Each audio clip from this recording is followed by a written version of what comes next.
Alguns anos atrás, adquirimos um pedaço de terra um pouco mais de 240 mil metros quadrados, distante cerca de 95 quilômetros da fronteira com a Coreia do Norte.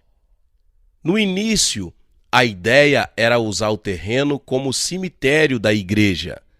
Minha sogra, a doutora Choi, estava jejuando e orando. De súbito, o Senhor lhe falou: construa um lugar especial dedicado à oração. Precisamos criar uma montanha da oração, disse-me ela. O momento é muitíssimo difícil para nós, respondi-lhe. Estamos metidos na pior crise financeira da história de nossa igreja, arrazoei. Mas a minha sogra não pareceu impressionar-se com a lógica de adiar a montanha da oração. Eu também era de opinião que nossa igreja necessitava de um lugar para ir, para concentrar-nos de corpo e alma à oração e ao jejum. Assim, sem dinheiro algum, começamos a construir a montanha da oração. No início, levantamos uma tenda na qual as pessoas pudessem orar juntas. Depois, nas encostas da colina, construímos grutas de oração, isto é, pequenas cavernas na terra, com uma esteira e uma porta. Aí as pessoas podiam trancar-se com Deus e buscá-lo sem distrações. Dentro um pouco, verificamos que havia muita gente querendo jejuar e orar do que o espaço disponível. A seguir, construímos um edifício de blocos de cimento capaz de acomodar 3.000 pessoas. Em 1982, contamos 630 mil pessoas procedentes de todo o mundo que vieram à Montanha da Oração. Uma das pessoas de que me lembro ter ido à Montanha da Oração era uma senhora que tinha um filho aleijado. Doutor Cho, por favor, ore por meu filho, implorou-me a mãe. Ele é totalmente paralítico, suas pernas estão dilaceradas e agora a paralisia está piorando. A senhora deve ir à Montanha da Oração. Seu filho será curado em 7 semanas, disse-lhe eu. A mulher foi com o filho, finalmente. Durante 6 fins de semanas, nada porém acontecia. No último dia da 7ª semana, Deus curou o jovem e agora ele está completamente são. Espalhou-se pelo país a notícia de que se alguém precisasse de um milagre, a Montanha da Oração é o lugar onde Deus opera. Não digo com isso que todos quantos vão à Montanha da Oração serão curados. O que digo é que sei de muitas pessoas que Deus curou aí. Como líder, devo dar o exemplo aos membros de minha igreja. Se eu não orar, eles não oram. Tenho minha própria gruta de oração na montanha. Sempre que tenho um problema para o qual não encontro solução, entro na gruta e fecho a porta. Às vezes leva horas para extrair da mente as coisas que lá estão. O melhor modo de fazer é contar tudo ao Senhor. Tenho aprendido a ser honesto com Deus. Se alguém me magoou, conto a Deus. Não faz muito tempo, um homem procurou destruir meu ministério. Enviou espias à nossa igreja para ouvir-me falar. Domingo após domingo lá estavam eles, prestando atenção a tudo que eu dizia, na esperança de captar algum exagero. Todo testemunho que eu dava era conferido com todo cuidado. Um dia falei sobre a importância de honrar os pais. Este assunto é de especial importância para os crentes orientais, por causa de nosso passado confucionista. Confúcio Ensinava um sistema de ética e não uma religião. Sua ética ainda é popular por todo o Oriente. Um de seus mais importantes ensinos relaciona-se com a honra aos antepassados. Em algumas partes da Ásia, as pessoas ainda cultuam os antepassados. Muitos não podem aceitar o cristianismo porque ele não ensina qual a posição dos antepassados do indivíduo. Mostrei que a Bíblia nos ensina a honrar os pais. Isto não significa cultuá-los, mas simplesmente tê-los em alta estima. Não era a intenção de Deus de que os honrássemos apenas enquanto vivos. Assim, suponhamos não ser pecado honrá-los mesmo depois de haverem passado para a glória. Abraão ainda era tido em elevada estima como o pai da fé. Isso deu ao espia a munição que procurava. Acusou-me publicamente de ser um falso mestre e de ensinar idolatria. Esta acusação chegou aos jornais e fui envolvido numa controvérsia. Alguns me disseram que eu devia processá-lo, mas achei que devia ir à montanha da oração. Ali contei ao Senhor toda a história. Contei-lhe a ira que eu sentia e o que eu desejava fazer. Depois de diversas horas em oração, ouvi o Senhor dizer-me que perdoasse ao homem. Sendo assim, perdoei-lhe. Desejei perdoar-lhe? Sim. Por quê? Porque Deus havia colocado o perdão em mim. Isto não aconteceu de imediato. Levou horas para o Senhor curar-me o coração de toda a mágoa e a amargura. Finalmente, senti que o perdão me entrava no coração e pude, com honestidade, perdoar ao homem. Como os meus irmãos e minhas irmãs podem ver, fui curado na montanha da oração. Sim, fui curado de uma enfermidade mais grave do que a paralisia, a amargura que me dominava o coração. Quando relato ao meu povo o que Deus realizou em mim na montanha da oração, incentivo os outros a ir e resolver seus problemas. Por que deveriam 10.000 pessoas orar e jejuar na montanha da oração? Não têm elas televisão para assistir e bons restaurantes onde comer? Estou certo de que muitas pessoas têm feito esta pergunta. Nós, coreanos, somos como qualquer outro povo. Gostamos de uma boa refeição num restaurante e temos muitos melhores restaurantes do mundo. Temos televisão e rádio. Em realidade, Seul é uma das mais belas e modernas cidades do mundo. Agora que nos preparamos para hospedar os Jogos Olímpicos em 1988, há um grande surto de construções ocorrendo em toda a cidade de Seul. Assim, as pessoas não vão à montanha da oração por não terem o que fazer. Elas vão porque creem que Deus ali está para responder às suas necessidades.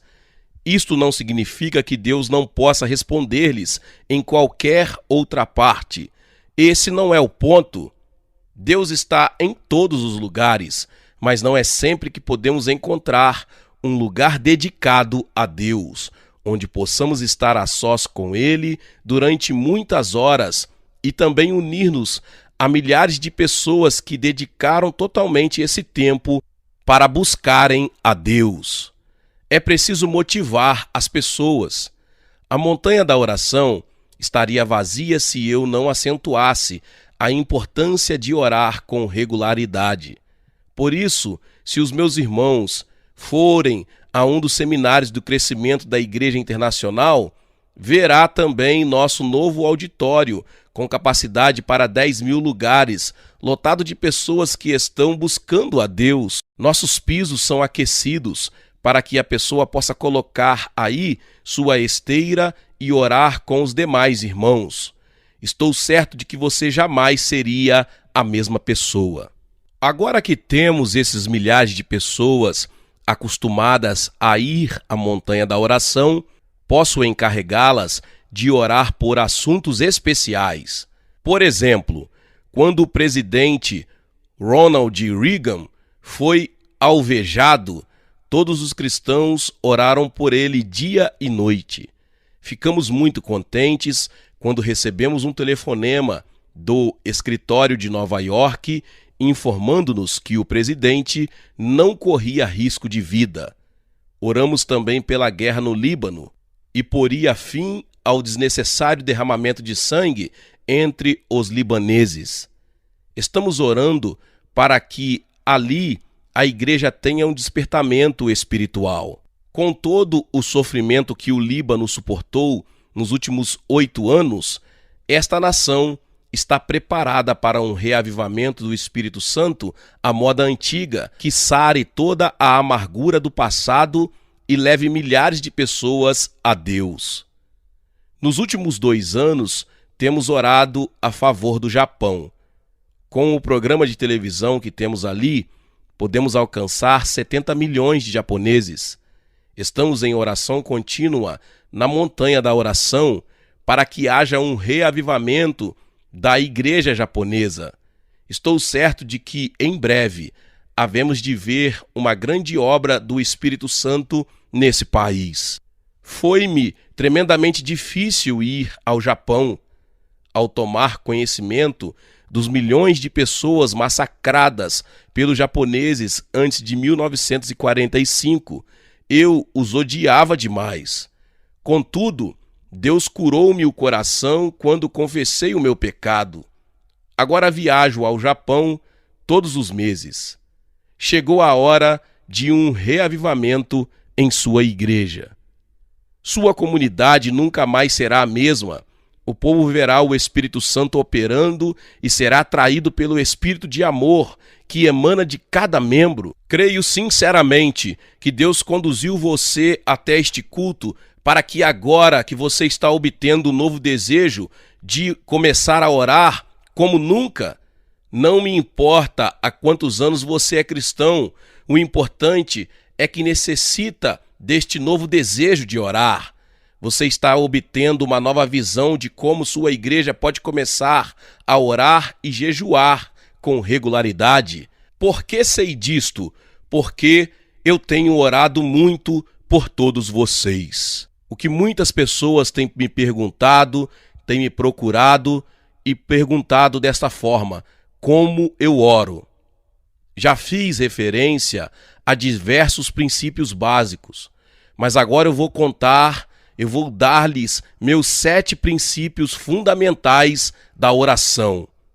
O primeiro princípio: aquiete-se diante de Deus. O salmista escreveu de sua própria experiência: aquietai-vos e sabei que eu sou Deus. Salmo 46:10.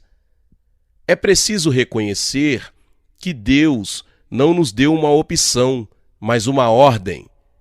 Infelizmente, a maior parte de nossa oração inexperiente é falar a Deus. Nada há de errado nisso. É de fato uma boa forma de aquietar-nos diante de Deus. Como eu disse outras vezes, tenho aprendido a contar a Deus tudo quanto me aborrece.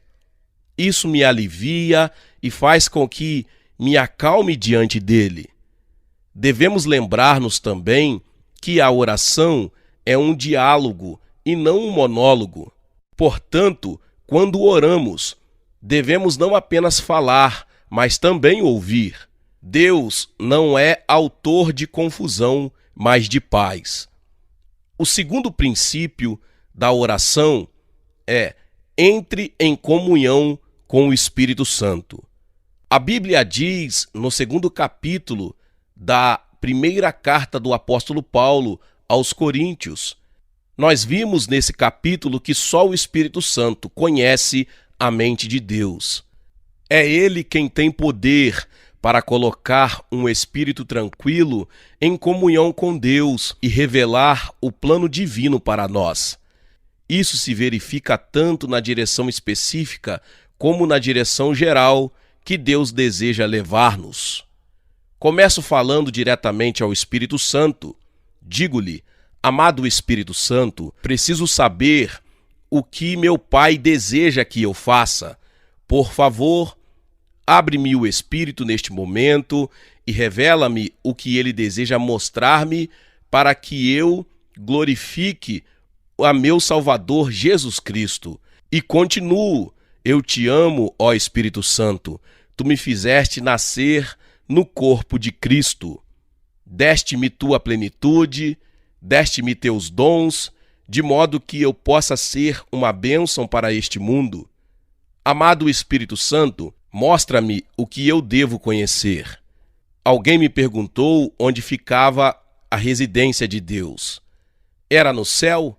Respondi que sim, mas onde é o céu?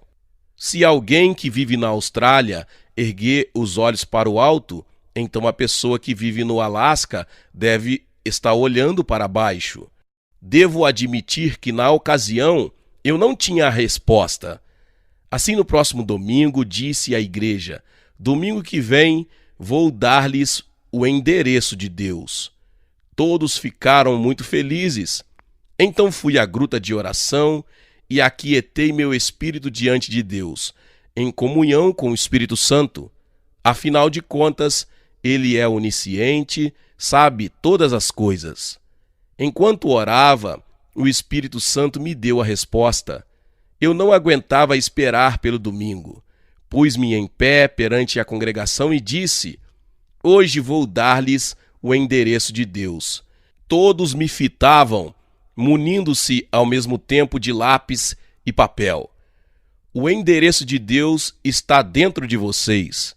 Enquanto eu pregava, o povo era abençoado pela realidade da presença permanente de Deus.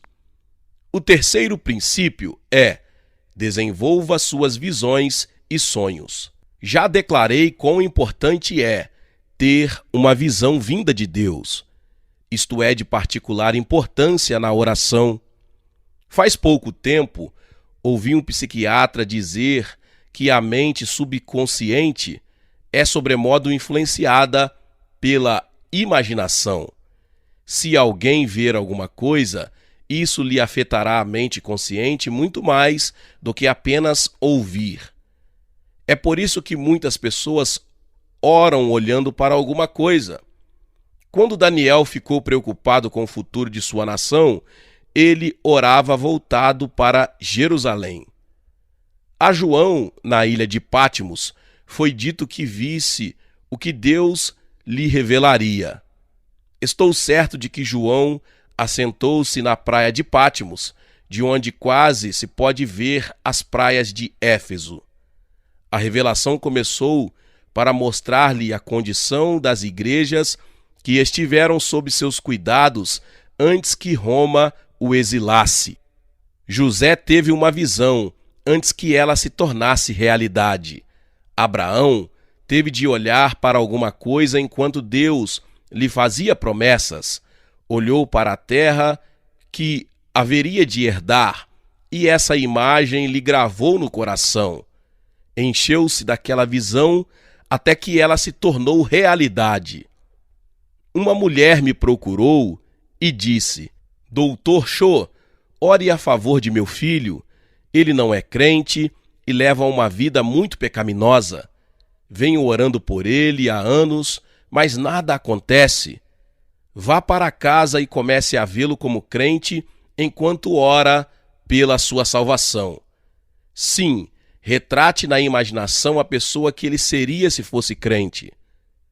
Depois de algumas semanas, essa irmã me contou que a princípio foi difícil orar pelo filho, segundo minhas instruções.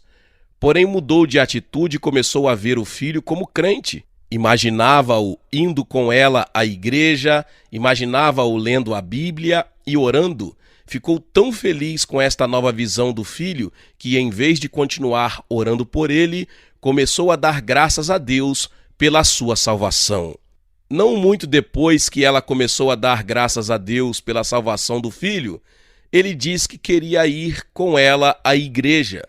Naquele domingo, entregou o coração ao Senhor e ainda está servindo a Deus. Um homem em minha igreja tinha um negócio que ia de mal a pior. Veio ao meu escritório e pediu-me que orasse por ele. Não sei o que há de errado, pastor, disse em lágrimas. Sou dizimista regular, contribuo para os pobres e tento levar uma vida cristã. Porém, minha panificadora ainda está à falência. Para mim, isto seria um desastre por causa do mau testemunho na comunidade.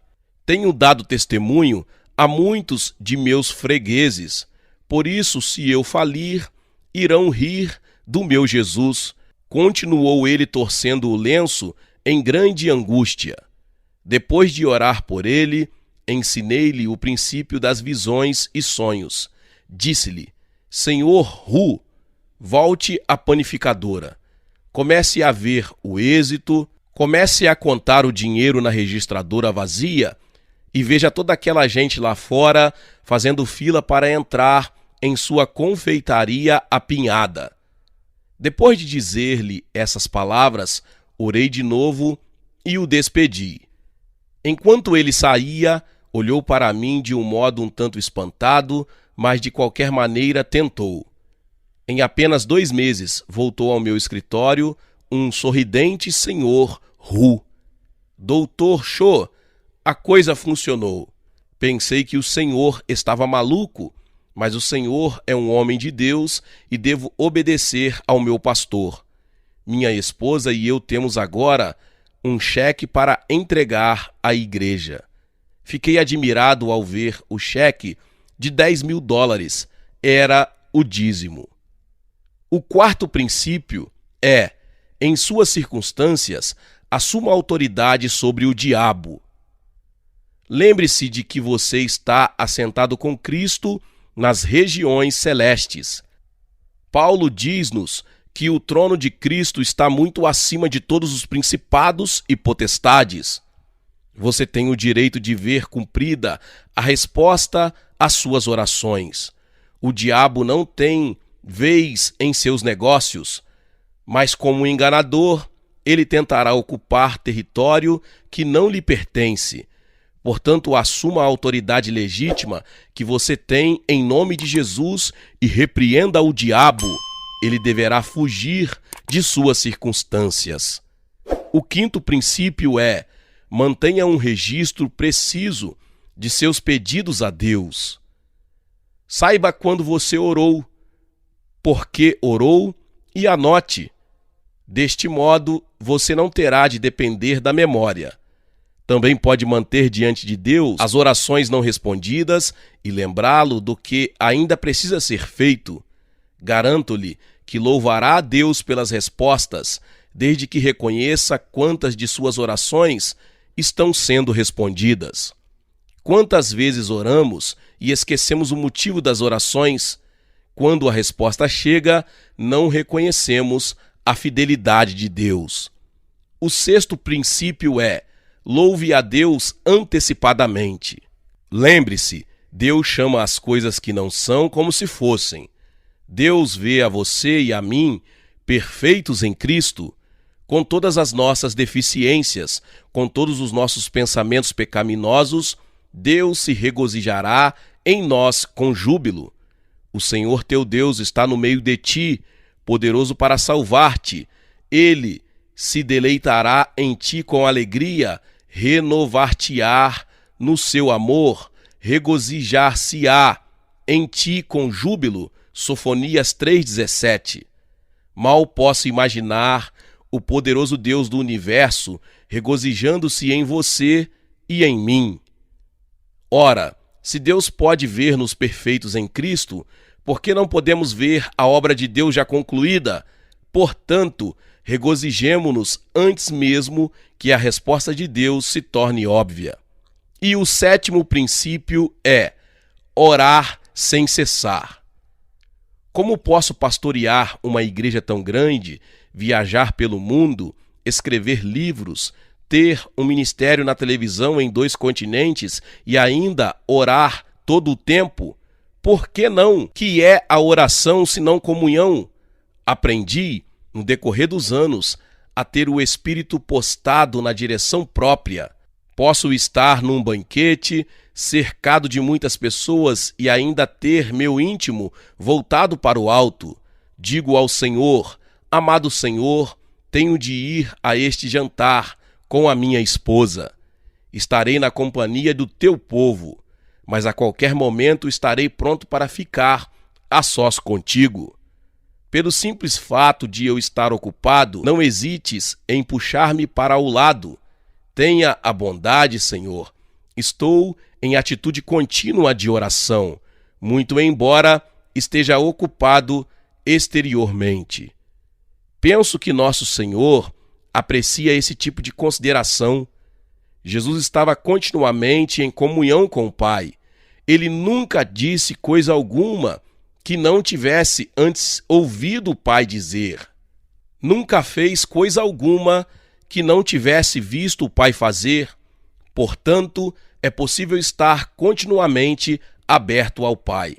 Meus irmãos e irmãs, dei-lhes os 7 princípios que uso em minha vida pessoal de oração, porque desejo que você também desenvolva a sua. Se já tem uma vida de oração, sei que não se molestou por eu haver tratado do assunto aqui. Se não a tem, é hora de começar. Você nunca terá um reavivamento em sua vida e ministério se não orar. Sua igreja nunca começará a orar, a menos que você o faça. Ó Espírito Santo, o reavivamento vem de ti, envia-o, começa a obra em mim. A palavra declara que tu suprirás nossa necessidade de bênção agora. Ó Senhor, rogo-te humildemente. Estas palavras de um antigo poema retratam a atitude que Deus deseja que tenhamos com relação ao reavivamento. Glória a Deus, louvado seja o nome do Senhor. Talvez você ouviu esta palavra poderosa e ainda não se inscreveu aqui no canal. Você está vendo aqui a palavra inscreva-se aqui no canal. Clique nessa palavra, tá bom? Se inscreva aqui no canal. Depois você vai ver um sininho, você toque nesse sininho. A partir do momento que você tocar no sininho, vai aparecer a palavra todas. Toque em todas. Porque todas as vezes que liberarmos os próximos vídeos, você será notificada e será abençoado, tremendamente abençoada. Deixe também o seu like, é um joinha para cima, tá bom? E não se esqueça de enviar esse link, esta palavra, para aquela pessoa que precisa tanto ouvir esta palavra. Meus irmãos e minhas irmãs, Deus abençoe a vida de cada um e nos vemos nos próximos vídeos. Amém.